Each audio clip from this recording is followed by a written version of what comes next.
Bonsoir et bienvenue dans Santé d'abord. Malgré les efforts réalisés ces dernières années par l'État et ses partenaires, la mortalité maternelle et néonatale reste toujours un défi de santé publique au Togo. Le spécialiste du jour nous donne plus de détails pour prévenir ce drame. Mais avant cela, allons découvrir quelques conseils utiles pour éviter la fièvre typhoïde dans la rubrique On est en forme.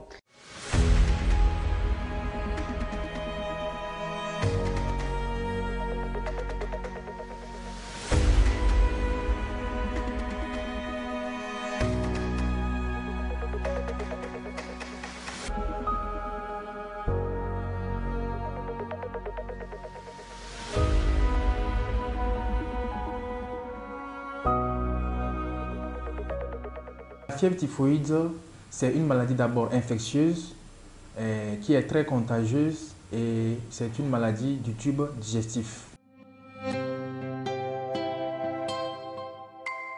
Et dans les salmonelles, nous avons les salmonelles typhiques, c'est-à-dire ces salmonelles qui vont donner la fièvre typhoïde. Donc la fièvre typhoïde est due à cette bactérie qu'on appelle Salmonella typhi. Elle est une maladie grave et la complication la plus redoutable et qui va faire la gravité de la maladie, c'est la perforation du tube digestif. Elle peut conduire le sujet à la mort si le diagnostic est fait tardivement.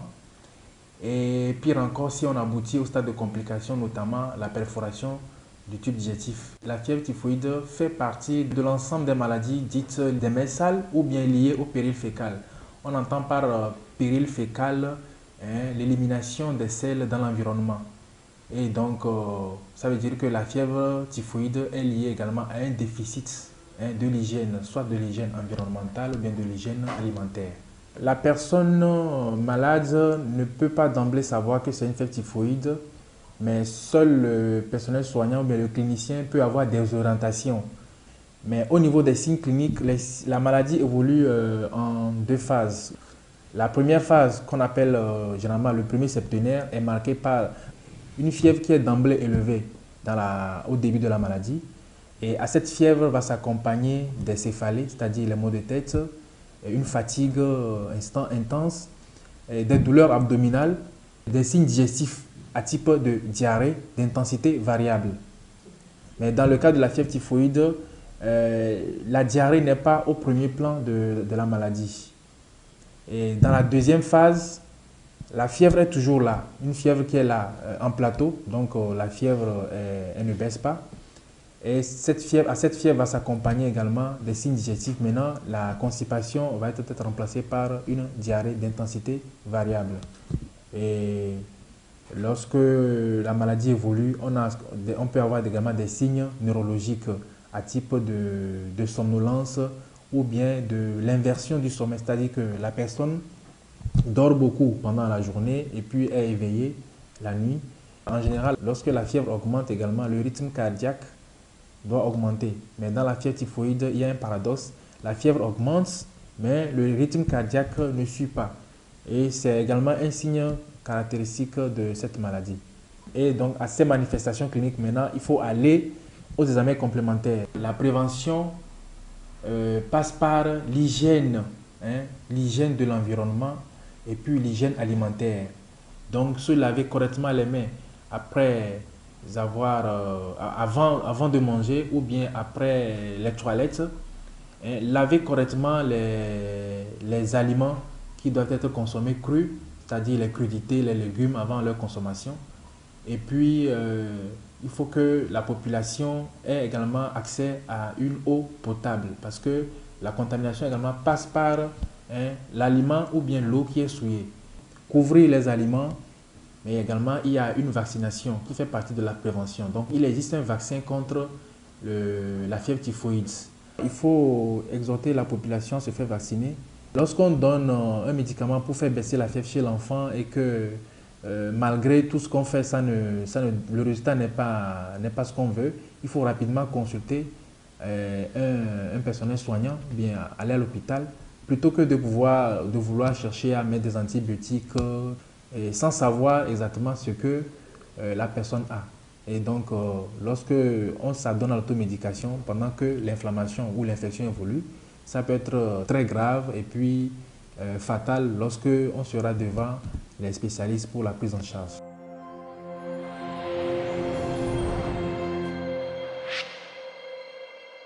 Ce soir, nous parlons de la santé maternelle et néonatale.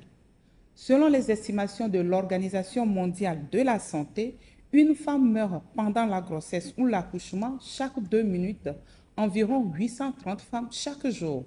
Des chiffres qui font froid dans le dos eu égard aux efforts consentis par l'État et ses partenaires engagés pour la santé de la mère et l'enfant. Pourquoi les femmes continuent-elles par mourir en donnant la vie et que faire pour venir à bout du problème? Notre invité de ce soir nous donnera plus d'éclaircissements sur ces questions.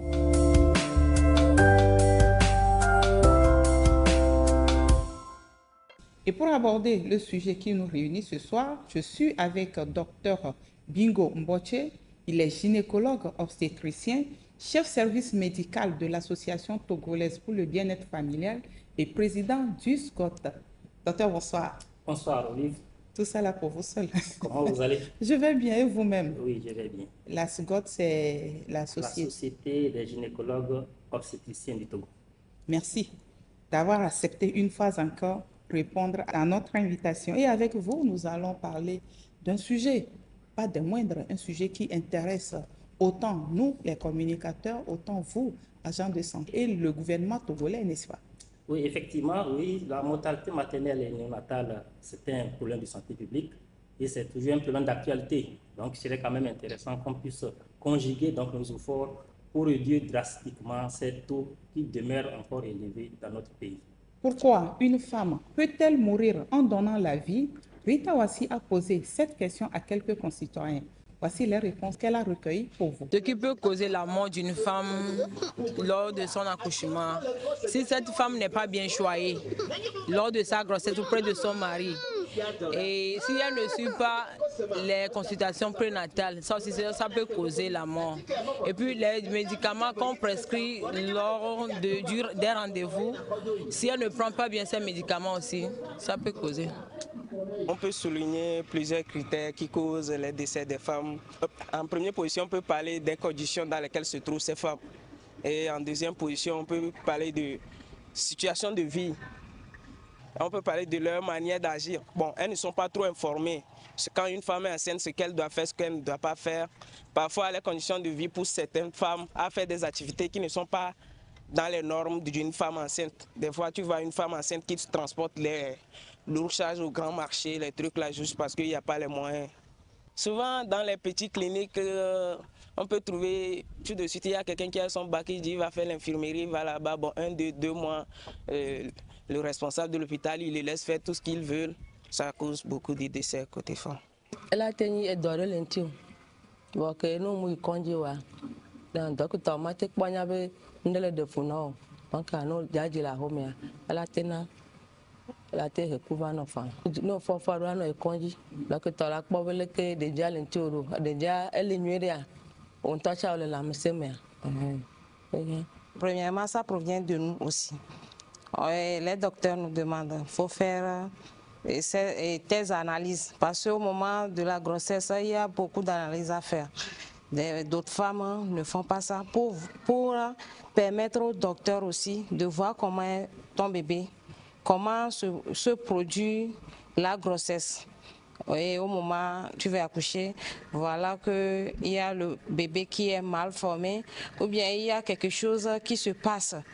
Ce qui fait que si les médecins ne se précipitent pas, chez toi, il y a des morts. Et aussi, il y a des docteurs aussi. Voilà, des fois, tu es déjà à terme. On va te dire qu'il faut un peu patienter.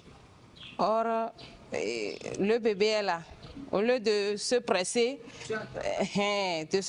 sur toi, il ne se presse pas.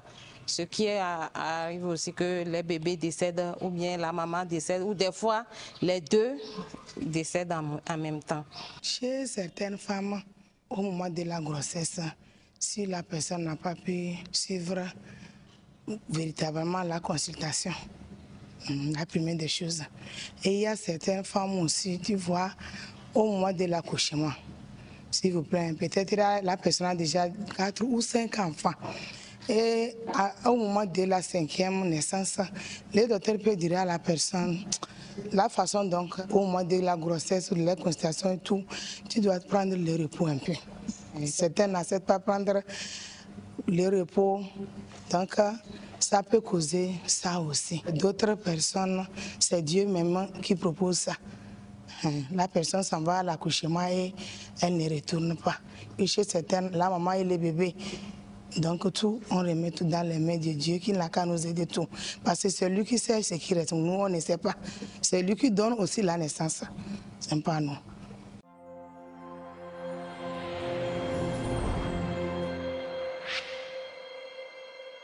Alors, docteur Mbotié, chers téléspectateurs, chaque interviewé a donné son avis de la question sur la question. Quelle est votre réaction suite à tout ce que nous venons de suivre, docteur? Oui, effectivement, le commun des mortels arrive à situer un peu les causes des décès maternels. Même si ce que les téléspectateurs ou les amis ont eu à dire n'est pas directement lié au décès, mais ça contribue d'une manière ou d'une autre au décès maternel et néonatal. Donc si on essaie donc de résumer un peu, on se rend compte qu'il y a les responsabilités qui sont partagées. Les responsabilités sont partagées aussi bien donc de la communauté, des agents de santé que du pouvoir public. Et donc c'est pourquoi pour vraiment réduire les taux de décès maternel et néonatal, il est important de travailler en synergie pour permettre cette réduction significative. Docteur Mbotié, et le gouvernement a pris plusieurs mesures aujourd'hui. Il y a la construction des hôpitaux mère-enfant, le programme WESO, la Sécu et bien d'autres programmes.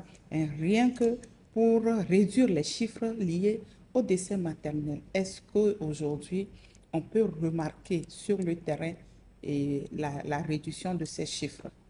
Oui, ce que nous pouvons dire par rapport à cela, c'est de dire un grand merci donc au gouvernement pour les actions prises pour réduire les taux de décès maternel et néonatal.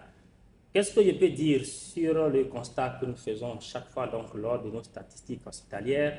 On constate quand même des améliorations. Et nous, le personnel de santé, on est satisfait donc de certaines prises en charge qui par le passé n'étaient pas faciles. Quand nous prenons la césarienne par exemple, par le passé, avant de pouvoir réaliser une césarienne, il fallait attendre que les parents réunissent les fonds pour pouvoir acheter le kit de césarienne afin qu'on puisse sauver cette dernière. Mais avec les actions donc, du gouvernement, c'est chose facile et le fait d'attendre n'est plus d'actualité. Donc c'est quelque chose que nous constatons, n'est-ce pas, sur le terrain. Quand nous prenons aussi le programme WESO, c'est également quelque chose qui permet donc de soulager certains ménages qui n'arrivaient pas à faire face aux dépenses liées à la grossesse et à l'accouchement. Donc tous ces éléments nous permettent d'être un peu satisfaits, si je peux le dire ainsi, parce qu'il reste encore des efforts à faire pour améliorer drastiquement ces taux qui demeurent encore élevés. Il faut noter que les dernières estimations ou les dernières études qui ont essayé donc de donner des chiffres sur le taux de décès maternel et néonatal, c'est l'étude démographique de santé au Togo réalisée en 2013-2014. Donc on s'attend à ce que ces études soient également réalisées donc, dans ces années pour qu'on puisse voir de façon effective les actions ou bien la portée donc, de toutes ces initiatives prises par le gouvernement. Mais il y a quand même des chiffres plus récents qui nous donnent une idée sur la situation épidémiologique des décès maternels et néonataux au Togo aujourd'hui. Oui, les chiffres plus récents sont des estimations. Et ce qui serait intéressant, quand on regarde un peu les études de 2013-2014, le taux de décès maternel était de 401 décès maternels pour 400 000 naissances vivantes. Donc les estimations réalisées ces dernières années, en l'occurrence 2022-2023, voilà, ce taux-là est de 399 pour 100 000 naissances vivantes. Nous n'avons pas noté une diminution significative. Et on s'est dit que peut-être ce sont des estimations qui seraient à la base donc, de ces résultats. Donc il faut attendre, n'est-ce pas, les études formelles pour pouvoir avoir le vrai taux donc, de ces décès. C'est déjà un satisfecit pour nous les prestataires qui sommes au chevet donc, des malades parce que ça nous permet, dans une certaine mesure, de pouvoir résoudre certaines difficultés que par le passé on n'arrivait pas. Et donc on s'est dit que si d'autres actions venaient à être mises en place, mises en œuvre, cela nous aiderait et le résultat, tant attendu, sera là. D'accord. Alors, Dr Mbotche, aujourd'hui, autant de programmes que j'ai cités à l'entame de cette émission, dans lesquels l'État continue de mettre de l'argent, rien que pour améliorer la santé de la mère et l'enfant.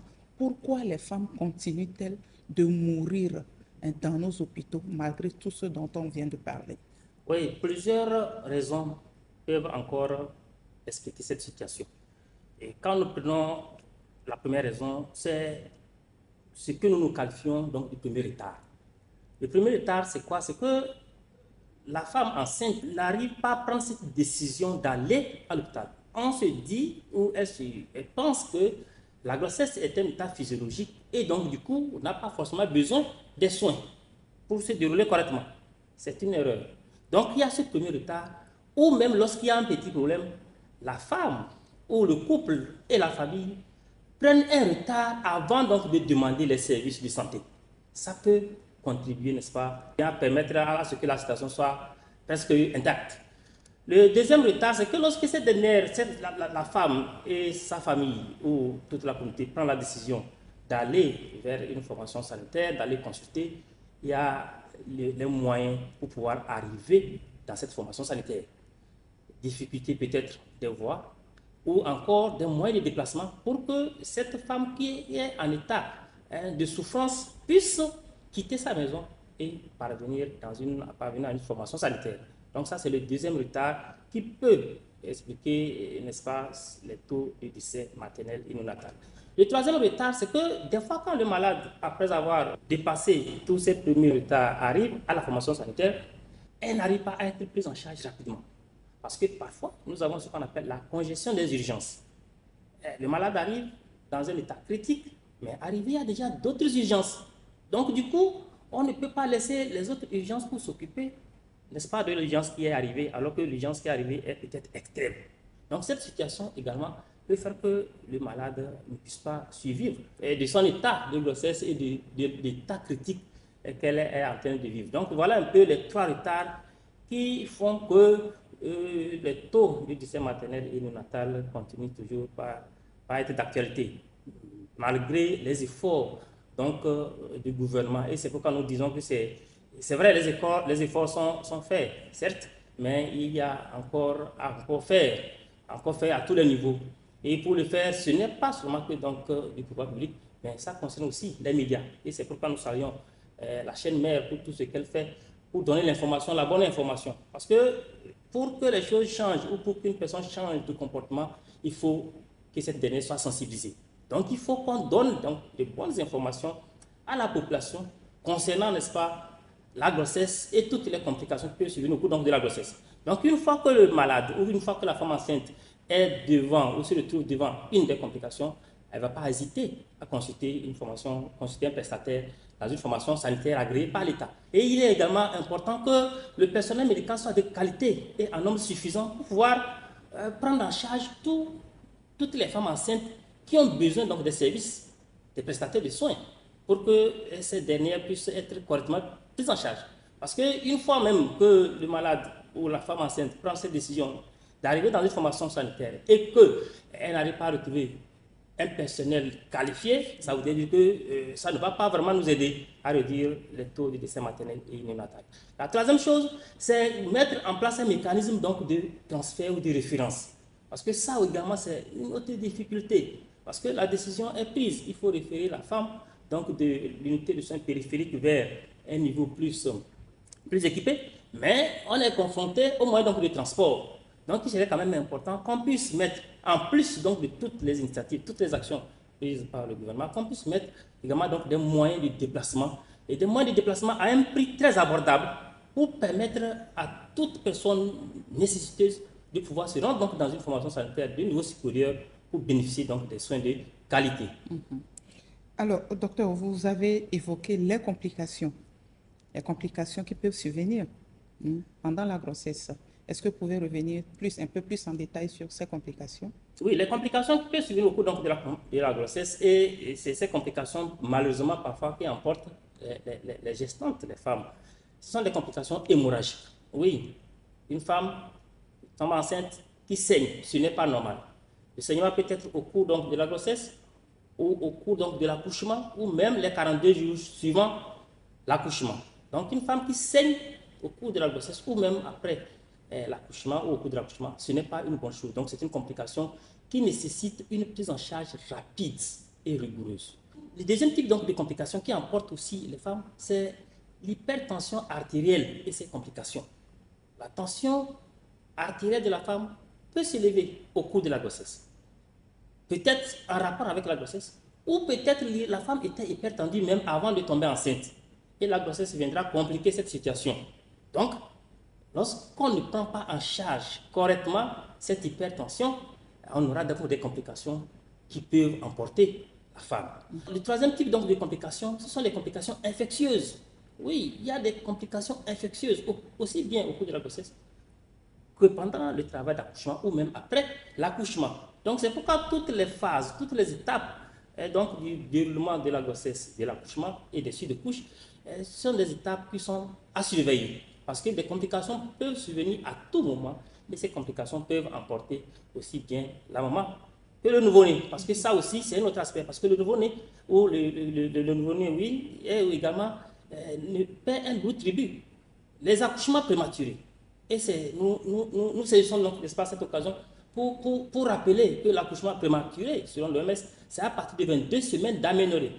Et donc, dans les pays industrialisés, de 22 semaines jusqu'à 28 semaines, donc de 5 mois à 6 mois environ, on arrive à récupérer ces nouveaux-nés prématurés. Mais dans notre contexte, vu le tableau, le plateau technique, on n'arrive pas toujours à récupérer ces nouveaux-nés prématurés. Donc, nous pensons que ça serait quand même bien qu'on réorganise, n'est-ce pas, les services de maternité pour qu'on puisse avoir des centres qui sont dédiés à la prise en charge donc, de ces nouveaux-nés très prématurés, si je peux le dire ainsi.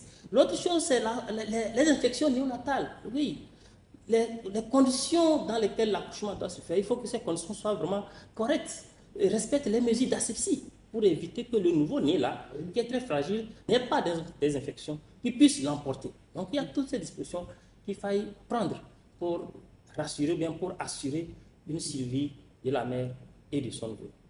Alors, docteur, les responsabilités sont vraiment partagées et peut-être c'est parce que les femmes ne savent pas aussi quand est-ce qu'il faut commencer les consultations prénatales. Oui, effectivement, les femmes ne savent pas quand est-ce qu'il faut commencer les consultations prénatales. Et nous allons peut-être le rappeler ici. Lorsque la femme se sent enceinte, il faut qu'elle consulte. Se sentir enceinte, ça veut dire quoi? Lorsque la femme qui était correctement bien réglée et subitement n'a plus donc de ses menstrues, il faut qu'elle consulte. Ou lorsque la femme qui était antérieurement bien réglée n'est plus bien réglée et qu'elle a d'autres malaises, il faut consulter. Donc on pourra diagnostiquer la grossesse et savoir exactement à quel endroit se situe la grossesse. Ce n'est pas parce qu'elle est enceinte que forcément la grossesse est dans l'utérus, parce que la grossesse peut être ailleurs. Ce que nous appelons la grossesse extra-utérine. Et la grossesse extra-utérine est la première cause de décès au premier trimestre de grossesse chez la femme. J'ai parlé tantôt donc de l'hypertension artérielle et ses complications. Parmi ces complications, nous avons ce qu'on appelle la prééclampsie. C'est une hypertension artérielle associée à la présence donc, de sel, je vais le dire comme ça, dans les urines. C'est une pathologie, c'est une complication de la grossesse. Donc, lorsqu'à la première consultation prénatale, on constate que cette femme est à risque de développer cette pathologie, on met en place un traitement préventif. Et ça permettra à ce que cette femme ne développe pas cette pathologie qui pourra l'emporter. Donc, c'est pourquoi nous pensons que c'est quand même important que les femmes consultent tôt lorsqu'elles constatent qu'elles sont enceintes. Et l'autre chose aussi que les femmes doivent savoir, on met l'accent sur les femmes parce que c'est elles qui sont enceintes, mais ça ne concerne pas seulement que la femme, c'est le couple. Il y a le mari aussi qui doit inciter, qui doit même amener la femme en consultation. Et ce qui est aussi important, c'est qu'il faut que les femmes ou les couples respectent les rendez-vous donnés par le personnel de santé. C'est important. Chaque visite a des objectifs. Autre chose aussi qu'il ne faut pas perdre de vue, c'est l'accouchement. Oui, l'accouchement, il faut que l'accouchement soit fait dans une formation sanitaire agréée par un personnel qualifié. Et nous, le personnel qualifié, a donc tout l'arsenal pour décider donc de la voie de l'accouchement. Si on constate que cette femme ne peut pas accoucher d'elle-même par voie basse, on peut opter pour la césarienne. Donc, il faut que la femme enceinte ou le couple consulte un professionnel qualifié pour que le pronostic de l'accouchement soit bien fait et qu'elle accouche dans une formation sanitaire. Et même après l'accouchement, ce n'est pas encore fini, parce que nous disons que les complications peuvent survenir jusqu'à 42 jours après l'accouchement. Donc, il est important que la femme respecte les rendez-vous qu'on donne lors des consultations postnatales. Parce qu'au cours de ces rendez-vous, au cours de ces consultations postnatales, on peut encore retrouver certaines complications et prendre en charge et éviter que le mère ne dépasse. 42 jours, c'est la période dans laquelle on parle de dessus de couche. Dessus de couche. Okay. Dessus de couche, classiquement, c'est la période qui va de l'accouchement au retour de couche, aux prochaines règles. Mais classiquement, c'est les 6 semaines qui suivent un accouchement. Ça fait 40 jours. Alors, docteur, certaines femmes accouchent normalement, tout se passe bien, elles rentrent à la maison, mais quelques jours après, elles décèdent. Qu'est-ce qui peut expliquer tout cela? Oui, il peut arriver qu'elle accouche correctement, par voie basse, sans problème, et qu'elle rentre, et qu'il y ait une complication qui survienne, et qu'elle décède. Donc, ce n'est pas pour rien que les consultations postnatales sont instaurées dans le pays. Elles sont obligatoires. Donc, normalement. C'est obligatoire. Obligatoire. 2 consultations postnatales, bon, 2 à 3. Mais si elle arrive à faire 2 consultations postnatales, ça permet donc de déceler, n'est-ce pas, ces complications.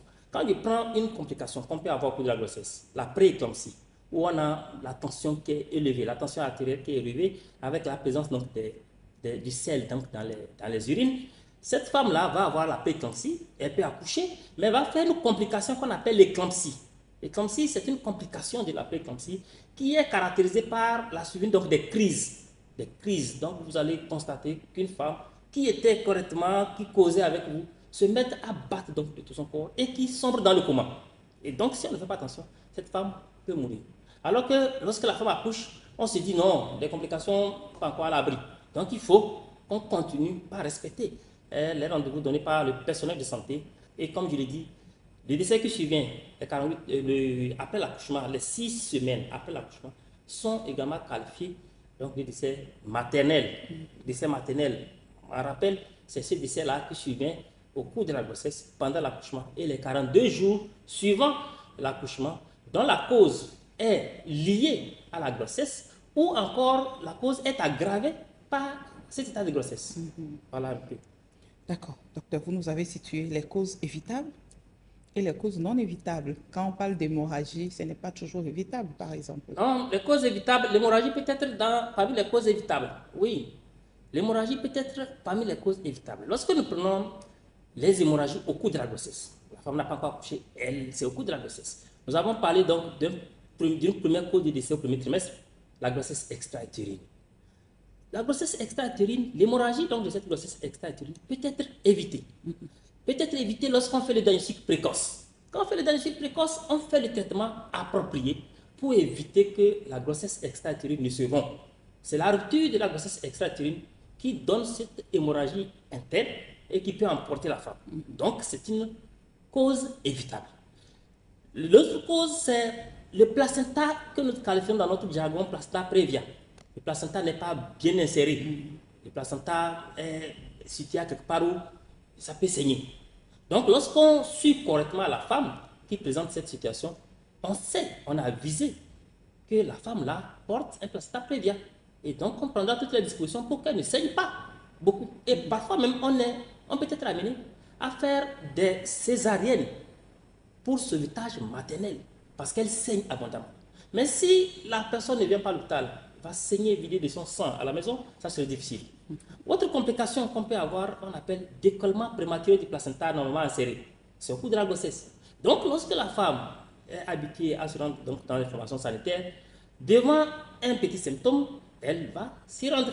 Et les investigations, les examens cliniques et paracliniques vont nous permettre de poser le diagnostic et proposer un traitement. Donc, ce sont des causes qui sont évitables. Quand nous prenons au cours du travail d'accouchement, au cours du travail d'accouchement, la femme peut rompre son utérus. Oui, l'utérus peut s'éclater. C'est une complication. On peut prévenir cela. Et c'est pourquoi il est important de faire ce qu'on appelle le pronostic de l'accouchement. Si on se rend compte que cette femme ne peut pas accoucher d'elle-même par voie basse, il ne faut pas forcer. Si on tente de forcer, elle va rompre son utérus et elle va mourir. Donc, c'est une cause qui peut être évitée. L'autre chose aussi, c'est l'hémorragie du postpartum, l'hémorragie de la délivrance. Une femme qui accouche peut saigner et en mourir. Lorsque nous suivons une femme, il y a ce qu'on appelle les facteurs de risque d'hémorragie du postpartum immédiat. Donc, lorsqu'on décèle ces facteurs de risque, il y a un traitement préventif qu'il faille faire après l'accouchement. Donc, n'attendons pas que la femme saigne avant de commencer par chercher les produits sanguins qu'on n'arrive même pas à trouver. Donc, on peut également prévenir ces complications qui peuvent survenir donc, dans le postpartum. Les causes hémorragiques peuvent être prévenues, donc sont des causes évitables. Donc, la plupart des causes que nous continuons par enregistrer sont des causes qu'on peut éviter. C'est vrai qu'il y a certaines situations où c'est par surprise que la personne décède. Embolie amniotique, oui, on a voulu vraiment faire tout, mais ou la femme qui a peut-être un problème cardiaque qui ne lui permettait pas parfois peut-être de pouvoir pousser ou même d'affronter le travail d'accouchement. Donc ce sont ces quelques rares cas de décès qu'on peut peut-être dire que cela ne peut pas être évité. D'accord, docteur Mboche. Alors, les centres de santé sont construits. Une chose est de venir en consultation prénatale, de respecter ces rendez-vous de consultation prénatale, mais une autre chose est aussi de bien prendre son traitement. Est-ce que vous faites comprendre cela aussi aux femmes? Il est vraiment nécessaire de bien prendre donc, le traitement au cours de la grossesse et nous prenons soin de leur expliquer cela. Quand nous prenons la grossesse, il y a certains traitements qui sont obligatoires. Le premier traitement dans notre contexte togolais, c'est le traitement préventif intermittent. C'est par rapport au paludisme. Et c'est pourquoi d'ailleurs, c'est vrai que des fois on pense qu'on insulte l'intelligence de la femme enceinte qui est devant nous, mais c'est pour une bonne cause. La femme enceinte prend le produit devant le prestataire pour qu'on soit vraiment sûr qu'elle a pris le traitement. Donc, on explique les biens fondés donc, de ces différents traitements. En dehors donc, de ça, nous avons le traitement martial, la supplémentation en fer et en acide folique, où c'est obligatoire pour la femme enceinte, aussi bien pour elle, sa santé, que la santé donc, de son enfant. Et donc, en fonction donc, de la préférence de la femme, parce que heureusement nous avons plusieurs présentations et plusieurs schémas. Les femmes qui sont à l'aise avec les médicaments, elles peuvent les prendre tous les jours. Mais si les femmes éprouvent des difficultés, on peut opter pour un schéma où elle va prendre des médicaments pour des semaines. On réglemente cela à ce que la prise ne soit pas continuelle. Mais on se dit qu'elle prend les médicaments pendant tel nombre de semaines et ça couvre le mois. Donc, il y a de toutes ces dispositions, de toutes ces explications que nous donnons aux femmes pour vraiment les amener à ce qu'elles puissent respecter les traitements prescrits. Il peut arriver que la femme, au cours donc de la grossesse, tombe malade, et il est important. Donc, lorsque la voie orale ne peut pas passer, on propose la voie parentérale où on exige, n'est-ce pas, la voie injectable pour que le produit puisse vraiment faire son effet pour mettre la femme à l'abri donc des complications. Donc, il y a certaines situations où, lorsque le diagnostic est évoqué, lorsque le bébé aussi est mature, quelque sorte, il ne faut plus trop traîner. Quand je prends encore la prééclampsie, j'en parle parce que c'est une complication que nous rencontrons beaucoup dans notre pratique. Donc, lorsque nous diagnostiquons la prééclampsie chez une femme qui est à 7 mois ou 8 mois et que cette prééclampsie elle est sévère, le fait d'attendre, c'est qu'on attend des complications. Donc, lorsqu'on constate que le bébé ou bien le fœtus est assez grand et peut vraiment vivre à l'extérieur donc de l'organisme féminin, on décide donc de faire l'accouchement pour sauver aussi bien le bébé et la maman. Parce que si on attend, on va avoir des complications. Donc, c'est pourquoi je dis ça aussi, c'est un traitement qu'on fait pour éviter de surcharger, si je peux le dire, certains médicaments à certaines femmes qui peut-être ne peuvent pas donner un bon résultat. Alors, docteur Mboche, vous êtes le président du SGOT, la Société des gynécologues et obstétriciens du Togo. Parfois, dans les centres de santé, les femmes n'ont pas le courage de poser des questions avec la sage-femme, avec le personnel qui l'accueille, qui la reçoit. Pour que je puisse m'adresser à vous, ça dépend de la manière dont vous me recevez. Est-ce que vous éduquez vos collaborateurs à une sympathie, hein, à créer toujours cette sympathie, cette confiance entre elles ou bien eux et les patients ou les femmes enceintes qui viennent vers eux. Oui, il faut noter que la prise en charge ou le professionnel de santé est très empathique. Très empathique, et lorsque le malade est bien accueilli, ou bien il est à moitié guéri. Ouais. Ça, c'est ça. Même la femme enceinte, c'est vrai que ce n'est pas une maladie, mais lorsque cette femme enceinte est bien accueillie, elle est très motivée à revenir pour d'autres soins. Parce que lorsque des fois on fait des enquêtes de satisfaction, on se rend compte que parfois les femmes ne veulent pas respecter les rendez-vous à cause donc d'un certain nombre de comportements entre guillemets. Ben, j'ai dit, nous faisons vraiment des efforts. Aussi bien les gynécologues, aussi bien les sages-femmes, les infirmiers, en tout cas tous ceux qui sont en charge donc, de la femme enceinte font donc de leur mieux pour satisfaire, n'est-ce pas, ces femmes enceintes et les encourager à venir consulter. Et ce n'est pas pour rien également qu'avant de commencer les consultations ou avant de commencer l'offre de services, nous faisons habituellement donc les causeries. Et c'est un moment très intime, très idéal pour poser toutes les questions. Et ça favorise, n'est-ce pas, le lien entre les femmes enceintes et le professionnel donc, de santé. Il faut aussi noter que le professionnel de santé est ouvert à toutes les questions. Et donc, dans certaines structures même, il y a des boîtes à suggestions que si les patients ou les femmes enceintes ne sont pas satisfaits de telle ou telle chose, elles peuvent toutefois, parfois même lors donc, des consultations, on taquine. Et il est même dit que lorsqu'on finit d'expliquer une chose à la femme, il faut poser la question à la femme de répéter, ou bien il faut demander à la femme de répéter tout ce qu'on a eu à dire, pour qu'on soit sûr qu'elle a compris ce qu'on a dit, pour ne pas lui faire peut-être le contraire. Donc, il y a cette symbiose, cette empathie-là qui se crée entre les femmes enceintes et les professionnels donc, de santé que nous sommes. On peut peut-être entendre de là à là qu'il y a peut-être un petit égarement, mais je me dis que ce n'est pas aussi vrai. Comment pouvons-nous reconnaître les centres de santé agréés par l'État et même et bien entendu avec les personnels agréés? Comment pouvons-nous les reconnaître? Oui, les centres de santé agréés par l'État sont facilement identifiables. Si les structures publiques, il n'y a pas de problème. Peut-être le problème peut se poser au niveau donc, des cliniques privées. Les cliniques privées. Et il faut aussi noter que pour avoir une clinique ou un cabinet, il y a tout un processus. Il y a tout un processus qui est en cours. Et un aspect à ne pas perdre de vue, ce sont les installations. Voilà, ce sont les installations. Donc déjà, avoir les installations, si vraiment c'est un centre agréé, ça frappe à l'œil, comparativement aux cases de santé où c'est peut-être dans une cuisine, dans une chambre-salon que tout se fait. Ça, c'est un premier élément. Le deuxième élément, c'est par rapport au personnel. Et nous saisissons donc l'occasion pour également dire merci au ministre de la Santé pour ce qu'il est en train de faire par rapport à la réglementation sur la tenue. C'est très important qu'on puisse identifier le personnel soignant par sa tenue. Parce qu'au jour d'aujourd'hui, quand on regarde un peu le personnel soignant, tout le monde est peut-être en blouse blanche. Et donc, tout le monde est médecin. Et donc, du coup, le personnel, bien le malade ou le profane, ne pourra pas faire la distinction entre le médecin qui est en blouse blanche et le non-médecin qui est en blouse blanche.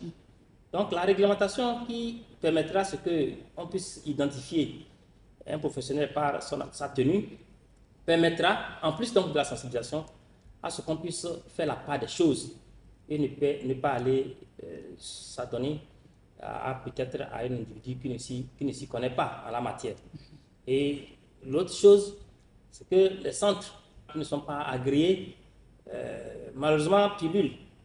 Et c'est une action qui devait être également menée à l'endroit de ces centres-là qui ne sont pas formels. Parce que ces centres créent plus de dégâts que de biens.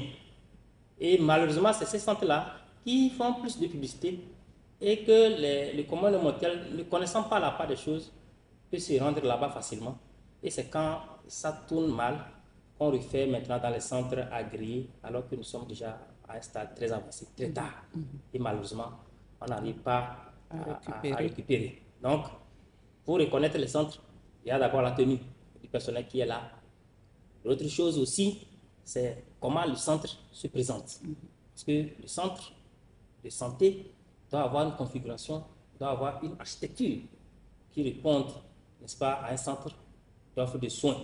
Donc, lorsqu'on constate qu'on n'a pas tous ces éléments, il est important de ne pas rester dans ces formations sanitaires. D'accord. Donc, il n'y a pas de certificat, il n'y a pas de diplôme, il n'y a rien qui puisse indiquer ou attirer l'attention des femmes à reconnaître ces centres. Il n'y a rien de tout cela. Parce que souvent, les centres agréés, quand nous prenons les centres publics, le problème ne se pose pas. Mais les centres privés, il y a donc des autorisations d'installation. Justement. Voilà. Donc, les autorisations d'installation, normalement, devaient être affichées à un endroit pour attirer l'attention des uns des autres, pour se dire que ces centres, vraiment, c'est ça. Mais là aussi, il faut expliquer, donner toute l'explication à la population pour qu'ils puissent comprendre que lorsqu'on met tel élément là, ça veut dire que c'est un centre ou bien ce sont des éléments qui permettent donc de dire que ce centre est autorisé à offrir les services. Donc il y a un travail de communication qu'on doit vraiment faire. Mais en attendant, ou bien avant même, ou bien en dehors donc de cette sensibilisation, il est important qu'on arrête, n'est-ce pas, ces centres-là qui ne sont pas agréés. Donc il va falloir faire une inspection pour essayer donc de fermer, voilà, ces centres qui ne sont pas agréés et qui tuent beaucoup les femmes. Et du coup, ça nous embête. Parce que des fois, qu'est-ce qu'on constate? Lorsque c'est trop grave, c'est celui même qui est responsable de son corps qui amène le malade agonisant. Et quand il arrive, il y a une congestion d'urgence dans les grands centres. Et il se dit que non, il a pu amener la femme avec sa complication à temps. Et que c'est le service ou bien le centre d'accueil qui n'a pas vite fait. Et que la femme est décédée après. Et donc, du coup, les parents accusent plutôt le centre d'accueil en laissant de côté le centre qui a trop traîné. Parce que lui, il ne comprend absolument rien.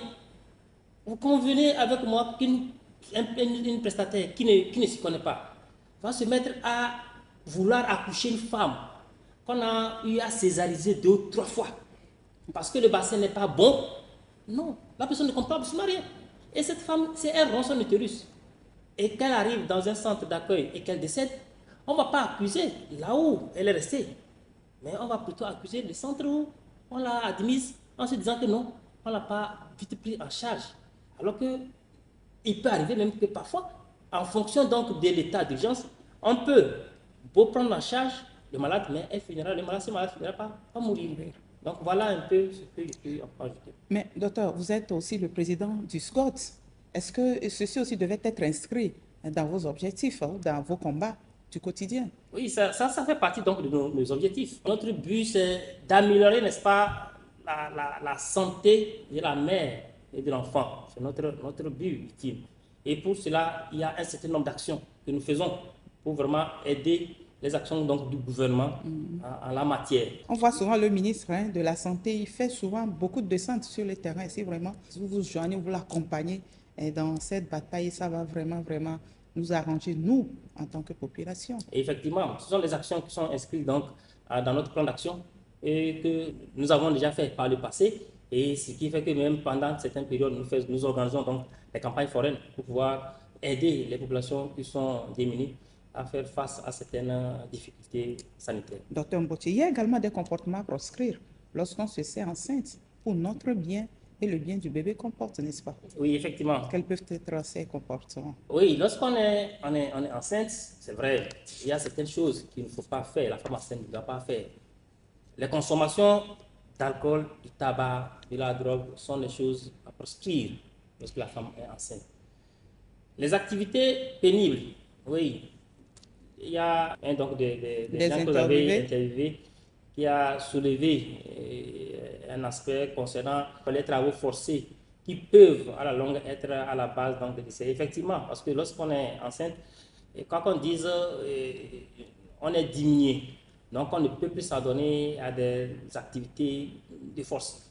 Mais lorsqu'on est peut-être dans un milieu où on n'a pas assez de moyens, et que peut-être c'est ces activités de force qui vont peut-être donner quelque chose à la personne donc, de vivre, c'est difficile. Donc c'est quand même important qu'on le souligne ici, que lorsqu'on est enceinte, il y a des activités très difficiles, très dures qu'il faille éviter. Et c'est pourquoi même d'ailleurs au cours donc, de la grossesse, à partir d'un certain âge gestationnel, on ne recommande pas certains voyages, ou bien des voyages d'une distance donnée. Donc tout ça là, c'est pour que la femme se sente correctement en sécurité, en bonne santé et que l'issue soit meilleure. Il y a aussi le volet alimentation.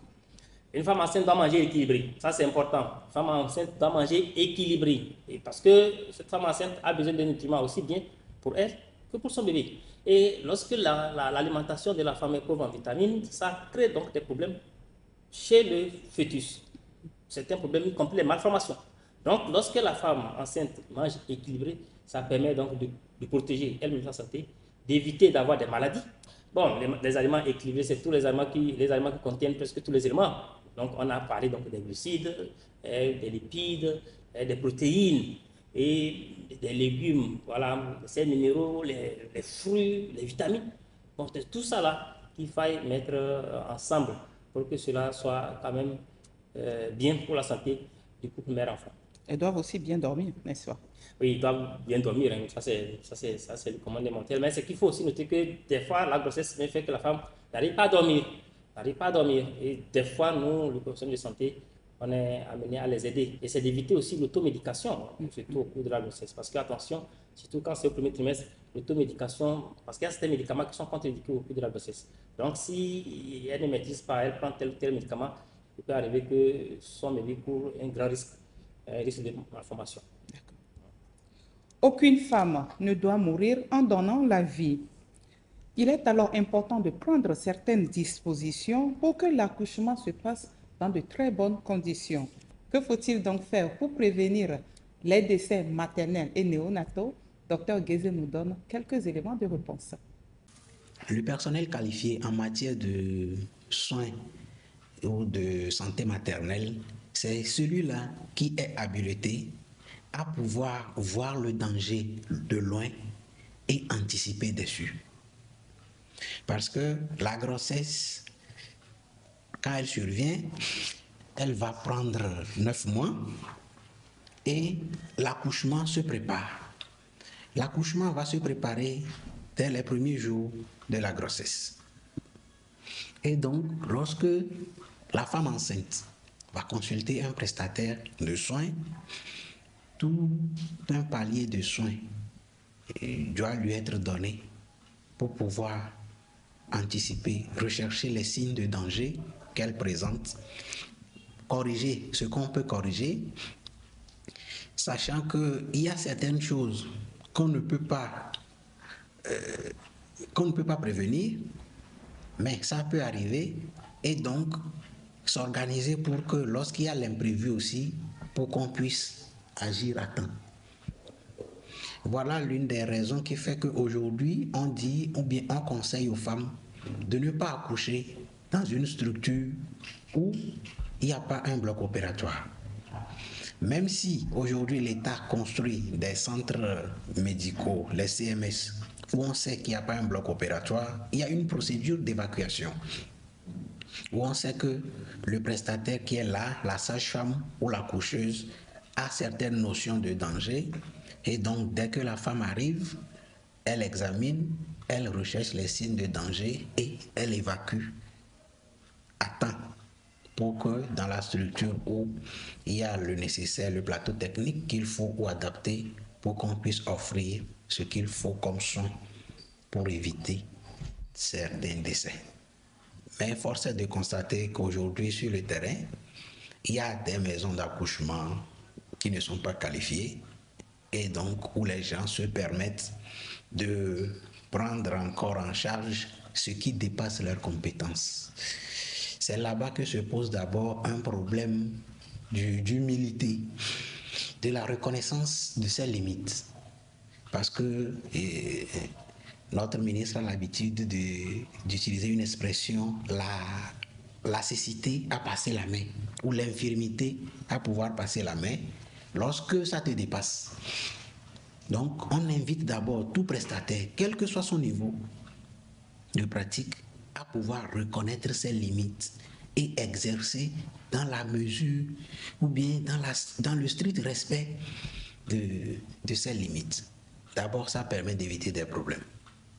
Même s'il y a un prestataire que je peux dire formé sur l'État, qui exerce quelque part et qui sait voir, qui regarde quand même, entre guillemets, un gros ventre, ou bien une femme qui est très grosse, très obèse, il faudrait quand même que ça lui fasse peur, qu'il se dise, ah non, ça, je ne peux pas.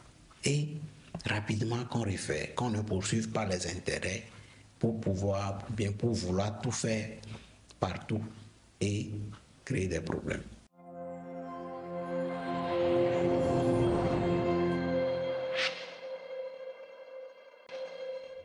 Voilà, docteur Mboche, docteur Kofi Sewa Geze nous a de façon ramassée répondu un tout petit peu à la question de la prévention des décès maternels et néonataux, n'est-ce pas?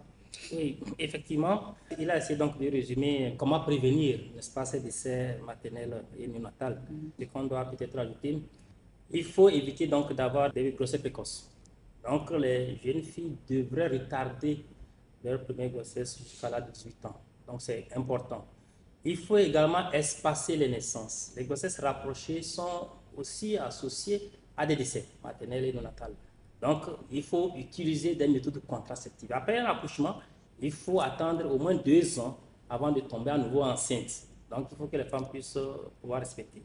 Il faut également éviter d'avoir beaucoup d'enfants. Je le dis comme ça, hein, parce qu'à partir de 4 enfants, l'utérus devient très fragile et est à risque d'hémorragie du postpartum. Donc, il est important qu'on sache pouvoir s'arrêter. Il faut également éviter les grossesses non planifiées, non désirées. Parce que les grossesses non planifiées, non désirées, elles vont nous amener à quoi? À des avortements provoqués clandestins. Et les avortements provoqués clandestins sont également cause de décès dans notre contexte. Parce que c'est la principale cause infectieuse donc, des décès maternels donc, dans notre contexte. Ce qu'il faut également ajouter, c'est de favoriser la spécialisation des professionnels de la santé maternelle et néonatale. C'est très capital. Parce qu'on ne peut pas vouloir éradiquer, si je peux le dire ici, les décès maternels et néonataux avec peut-être 2 gynécologues ou 2 pédiatres. Donc il est quand même important qu'on puisse trouver un mécanisme pour former davantage les gynécologues, former davantage les néonatologues et les pédiatres pour que le couple mère-enfant puisse être vraiment bien pris en charge. Il faut créer donc des situations pour rendre cette discipline-là attrayante. Parce qu'au jour d'aujourd'hui, moi, je parle en tant que président de la société, je suis un peu embarrassé parce que c'est difficile qu'on se rende compte que les différents blocs dans les maternités ne sont pas gérés par les gynécologues. Alors que pourtant, on est amené à faire la prise en charge des urgences obstétricales donc dans ces formations sanitaires. Donc, nous pensons que ça serait quand même important qu'on augmente la formation donc, de ces spécialistes-là pour vraiment aider à la réduction donc, de la mortalité maternelle et néonatale. Autre chose, c'est la trousse d'urgence. On peut en disposer, mais c'est que le problème, c'est qu'il faut payer pour pouvoir utiliser. Et donc, quand on regarde un peu le système, c'est vrai que les programmes sont là pour aider à cela, mais ce n'est pas encore très bien huilé. Donc, ce serait quand même intéressant qu'on se dise que les trousses d'urgence sont disponibles et c'est gratuit. Et donc, quand la personne arrive avec un saignement ou avec n'importe quelle pathologie, qu'on prenne, n'est-ce pas, cette trousse d'urgence et s'en occuper. C'est un plaidoyer. Voilà, ça c'est un plaidoyer que nous faisons pour que les cas de décès-là diminuent donc dans nos formations sanitaires. Et pour terminer, c'est les centres. Les centres qu'il faille rapprocher des formations sanitaires ou mettre en place des systèmes de référence. Lorsque le malade qui a besoin de soins dans un autre centre est plus équipé, il est important qu'on puisse avoir un moyen de transport de ce malade. Et que ce moyen de transport, qu'on puisse le faire gratuitement ou vraiment à minima. Parce que des fois, c'est lorsqu'on décide de l'urgence que la famille va maintenant aller chercher les moyens. Et donc, si on se dit qu'il y a déjà un moyen de transport disponible, prêt à transporter le malade du centre périphérique vers un centre plus équipé, à 0 francs par exemple, et qu'arrivé dans ce centre, on commence déjà avec la touche d'urgence, ça permettra quand même de réduire ou de diminuer le taux de décès maternel et néonatal. D'accord, docteur Mboche. Un dernier message dans votre langue. Un petit natif, un peu de gens. Nous sommes un bar qui a appelé Kinyamon. Un petit dans le TVT, la laine, tabac, Barbara kan len ki joke. Ndala len bunu po bon bin non fuya. On peut appeler poule. Nous sommes moins que petit coco. Donc tu vois que tu chico la jo la malais que nya poule. Mais de la fond de baya que chico la mala ti ya kamo ulam ubula bawe. Wala mamal. Ben ba ya mo bu ka be. Bo ba ka ya mel. On pa ka be. Alors que ya mo bu man li ya ka be mo le pour wen ko non no we. La lo no. Donc tel den te problème. Que beke banga ka bon poupée no be le pour la temps. Donc voilà que on peut appeler poule. Wa terre mala ko tu talam. Ou de quel poussin là se tombe pas en bas. Comme le poupée pour kia ou là mamal kia, là sans kia. Donc on peut appeler poule au manque terre que tu talam. Ka ba tung man. Wa tu fu talam ka ba tuwe do to mrema to kia ngakana nyunyo kana ya nyunyo bankia. Aka nyunyo ban. Na la ngati koko. Il n'y a sans main. On peut la terre pour le tu talam. Donc au banco tu talam ya un sans kabe. Wa moto, ou chaka moto, wa palo, ou la ngangu te fu do talam. Te patan kenya. Tata sanko ya fu do talam. Wa te fu bobuli biya yu be. Ou ma ya fu ne ke bu morbe. Ba di tem bem don ma ke bu mor ke puma. Parce que bunu bem ma ka wir ke pe ko komul. Donc na tan ke ta ban ke bunu puta ke pe non puya ba ke telanga. On peut asser le poule au tu do talam. Wa te fu do talam ka do ta to ke u ngakana ya. Ou pas ba ngan ma ba. Lili ke samay sans que te me gomna ko pa ba que da non ba que si nampal te moné ou bien village mané len kia. Donc on peut aller ou bien on peut aller ba ka mo lo ban yo que de bonne do talent. Donc lo ban ta sa kia ni sa que da poids parce que da poids wala mon fou do talent. Tata ti sanke men tata sanke be manque fo bono do tamba ka pa do tamba ya wi fo buli ya wi bang ma lango tu abun ta ngel mo ko kumlia tala kanke on pa la pour le pour on ni jang Nenantoli au docteur Mboche.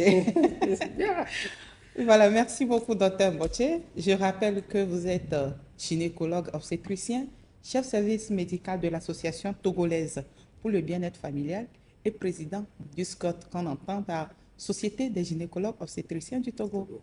Merci une fois encore pour cette disponibilité manifestée. Merci beaucoup. À très bientôt pour une autre question santé. Voilà, fidèles téléspectateurs, ainsi se referme ce plateau santé consacré à la santé de la mère et de l'enfant. On se retrouve mardi prochain pour d'autres questions. D'ici là, bonsoir chez vous. À très bientôt.